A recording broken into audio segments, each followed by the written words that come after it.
Hello everyone. So today's topic is helium neon laser. Helium neon laser. So first of all, type, it's a first gas laser. Second, it works in a continuous wave mode. And third, it is a 4-level laser, and the pumping used is the electrical pumping. Then about the construction and working. So this figure shows the construction. Helium and neon, that is in a long narrow discharge tube.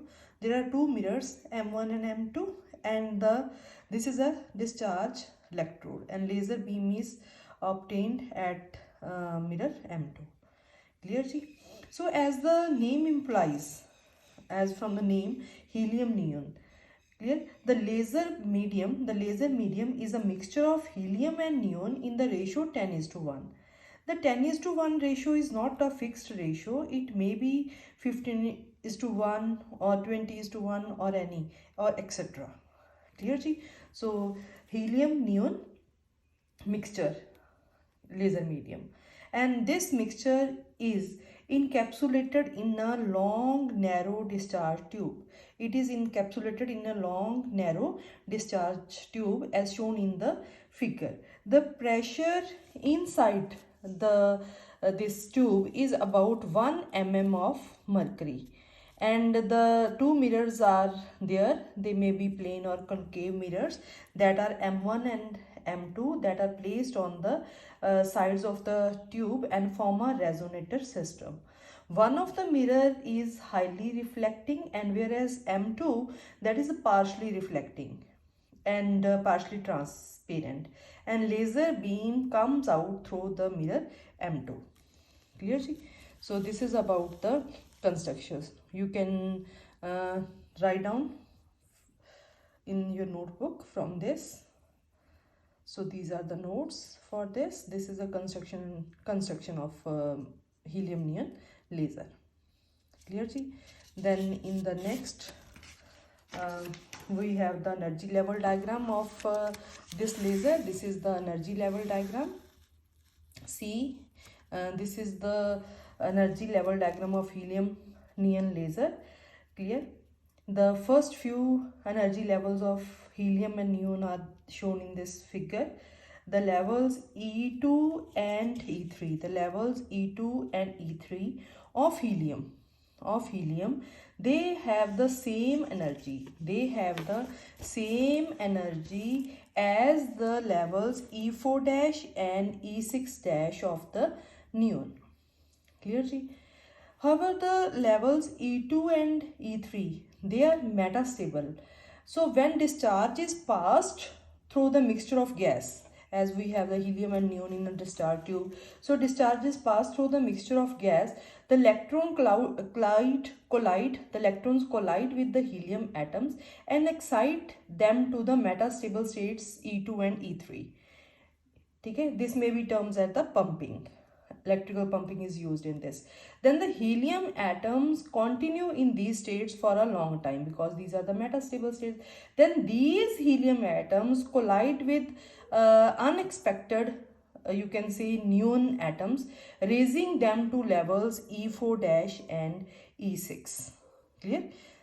With the help of electrical pumping, the helium atom goes to E2 and E3. Then they collide with the neon atoms, and neon atoms go to the levels E4 dash and E6 dash. Clear?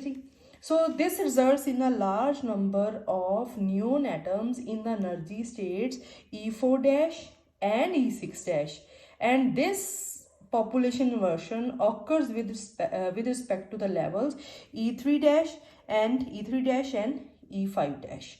And the transitions occurs here. What are the that transitions? Because in that there are three transitions occur there. So first write down these notes. So the levels E2 and E3 of the helium have nearly the same energy as the levels E4 and E6. However, the levels E2 and E3 are metastable states. When discharge is passed through the mixture of the gas, the electrons collide with the helium atoms and excite them to the metastable states. Clear? You can say it is termed as a pumping, and the helium atoms continues in this states for a long time. Then helium atoms excite the neon atoms to the levels E4 dash and E6 dash. Clear? Then transitions occur there. What are that transitions? Yes, see this transition, this and this diagrams, like this, we see like this. Clear? Clear? So what are the transitions? See, three transitions occur. First is from E6 dash to E5, E6 dash to E5, and that have a wavelength of 3.32 micrometer. So producing a laser of 3.32 micrometer. Then E6 dash to E3, E6 dash to E3. This is E3 dash level, and with the laser of beam of 632.8 nanometer. This is important. Then E4 dash to E3 dash, E4 dash to E3 dash with a laser of 1.15 micrometer. Clearly, so these are the three transitions. Now, to eliminate the photons of wavelength, that is 1.15 micrometer and 3.3 micrometer, because main important is this beam. So the mirrors are designed to have low reflectivity for these wavelengths. Clear? So from level E3 dash, now from level E3 dash, yes, from E3 dash, yes, from level E3 dash, this is the energy level diagram. From level E3 dash, from this level E3 dash to the electrons goes to, from E3 dash, the neon atoms drop to E2 dash, from E3 dash to E2 dash through spontaneous emission, and then they de-excited to the ground level through collision. So first go here, then go from E3 dash to E2, then de-excited to E1 ground level, E1 dash. So this is about the energy level diagram. So you can draw this diagram. Now, what are the uses of this? Because this is a very important laser. This is a first gas laser, and continuous wave is produced by this laser.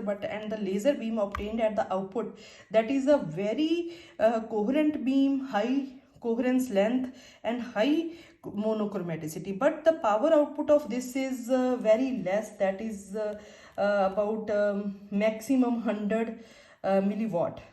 Okay, the power output is very less, but due to high coherence length and high monochromaticity, this laser is used for alignment, interferometry, data processing, holography, etc. Thank you.